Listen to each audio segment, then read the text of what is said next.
Pada halaman ini akan ditampilkan informasi jumlah win trade, jumlah loss trade, prosentase win rate, dan prosentase loss rate berdasarkan time frame, EMA, dan jenis base yang kita gunakan dalam metode trading kita.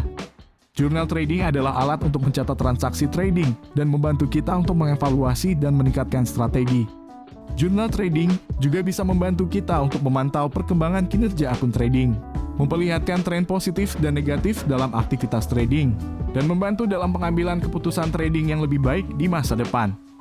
Kali ini saya akan share sebuah aplikasi dashboard jurnal trading khusus untuk metode supply demand dan EMA yang sudah saya share di channel ini.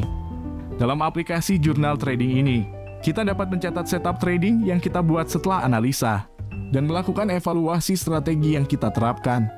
Tentunya akan banyak manfaat yang akan kita rasakan setelah membuat jurnal trading pada pertumbuhan akun dan kemampuan trading kita sendiri. Langsung saja kita buka aplikasinya. Saat kita buka aplikasinya akan ditampilkan bagian home sebagai overview total transaksi yang telah kita catat pada jurnal. Bagian ini memiliki banyak fitur. Mulai dari fitur yang pertama adalah top and bottom 3 pair.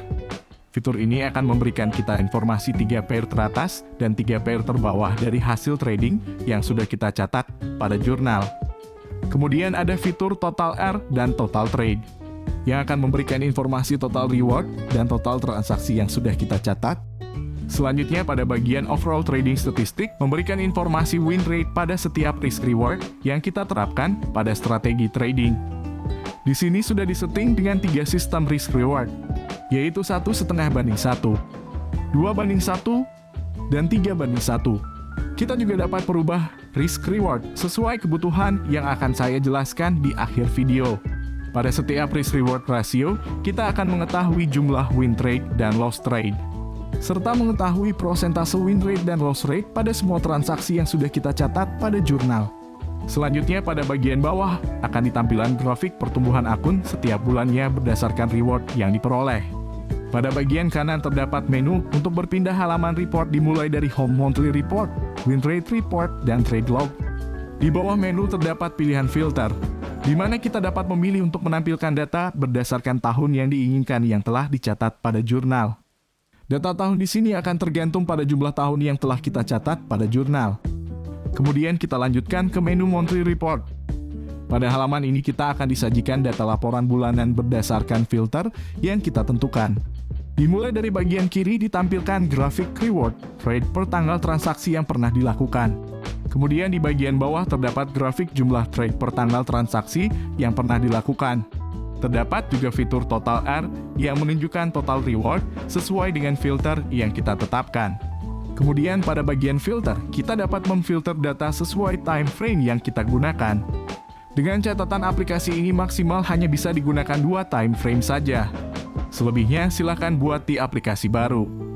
Kemudian ada filter tahun dan bulan. Tidak hanya per tahun saja. Kita juga dapat memilih semua tahun dan bulan untuk ditampilkan datanya, dengan cara klik dan drag semua tahun atau bulan yang kita inginkan. Halaman berikutnya adalah Win Rate Report. Pada halaman ini akan ditampilkan informasi jumlah win trade, jumlah loss trade, prosentase win rate, dan prosentase loss rate berdasarkan time frame, EMA, dan jenis base yang kita gunakan dalam metode trading kita. Di sini juga disertakan filter berdasarkan tahun dan bulan sesuai dengan data yang ingin kita tampilkan. Sekarang kita lanjutkan ke menu Trade Log. Pada menu ini kita akan mencatat semua trading setup yang telah kita analisa sesuai dengan strategi supply demand dan EMA. Sekarang saya akan mencontohkan cara input data jurnal tradingnya. Untuk kolom yang berwarna abu-abu sudah diisi rumus, jadi jangan di-delete rumusnya. Kita mulai dari kolom no, inputkan nomor seperti biasa. Kolom nama pair silakan input nama pair di sini. Kolom date kita input tanggal setup. Pada kolom order kita input jenis order. Long untuk buy, short untuk sell. Pada kolom trend kita input yes untuk setup dengan EMA 100 atau 200 dan no untuk setup tanpa EMA 100 atau 200. Pada kolom jenis base, silakan input jenis basenya seperti DBD, RBR, DBR, dan RBD. Pada kolom time frame, input time frame setup yang kita gunakan. Pada aplikasi ini kita dapat menggunakan maksimal 2 time frame. Jika kita trading lebih dari 3 time frame, kita harus catat pada file aplikasi baru. Pada kolom 1,52 dan 3. Nanti bisa kita update setelah setup running atau selesai. Nanti bisa input hasilnya jika hit TP 1,5 kita input 1,5. Jika SL kita input minus 1,5, begitu juga pada kolom 2 dan 3. Nilai pada kolom ini bisa kita ubah sesuaikan dengan reward yang diambil pada trade setup masing-masing. Dan input sesuai hasil yang diperoleh. Yang terakhir pada kolom before dan after. Kita bisa ambil link chart pada aplikasi TradingView seperti ini. Setelah itu kita bisa klik tombol home untuk kembali ke menu awal untuk melihat hasilnya. Sekian penjelasan cara menggunakan aplikasi dashboard jurnal trading ini. Meskipun aplikasi ini masih banyak kekurangannya, saya harap dapat bermanfaat untuk kita semua. Tentunya saya akan update pada versi berikutnya. Jika ada kritik dan saran untuk aplikasi ini, silahkan disampaikan pada kolom komentar atau diskusi grup. Untuk kalian yang ingin dibuatkan dashboard jurnal trading custom sesuai permintaan, silahkan hubungi saya via WA. Sekian video kali ini, semoga bermanfaat. Tradinglah dengan mandiri dan terima kasih.